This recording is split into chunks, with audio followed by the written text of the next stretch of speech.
ओंकार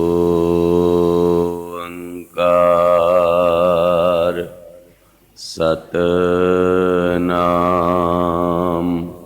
करता पुरख निरभउ निरवैर अकाल मूरत अजूनी सैभं गुर प्रसाद जप आद सच जुगाद सच है भी सच नानक होसी भी सच आद सच जुगाद सच है भी सच नानक होसी भी सच बिन तुध होर जे मंगना सिर दुखां के दुख देह नाम संतोखिया उतरे मन की भूख तुद आगे अरदास हमारी जियो पिंड सब तेरा कहो नानक सब तेरी वड्याई कोई नाम न जाने मेरा तेरा कीता जातो नाही मैं कि तोई मैं निर्गुण आरे को गुण नाही आपे तरस पयोई तरस पया मेहरामत होई सतगुर सज्जन मिले नानक नाम मिले तां जीवा तन मन दीवे हरे हम अवगुण परे एक गुण नाही अमृत छाड़ बिखे बिख गाई माया मोह परम पै फूले सुत दारा स्यों प्रीत लगाए एक उत्तम पंथ सुनियो गुर संगत ताहे मिलंत जाम त्रास मिटाई एक अरदास पाठ कीरत की गुरु रामदास राखो सरनाई।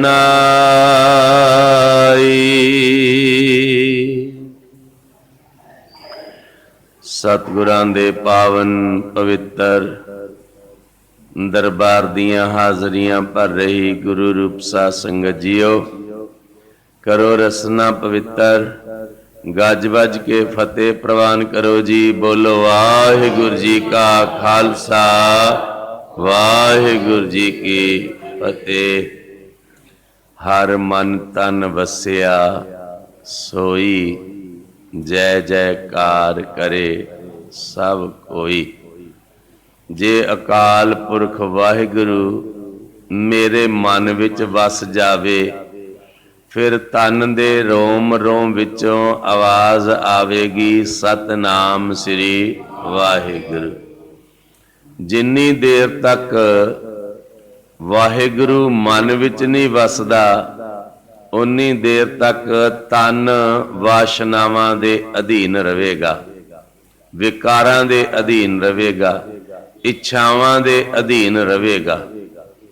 जदों निरंकार वाहिगुरु मेरे मन विच वस गया, वाहिगुरु वाहिगुरु मेरी सुरत विच आ गया, फिर मेरे इस तन दे रोम रोम विचों भी आवाज आवेगी सतनाम श्री।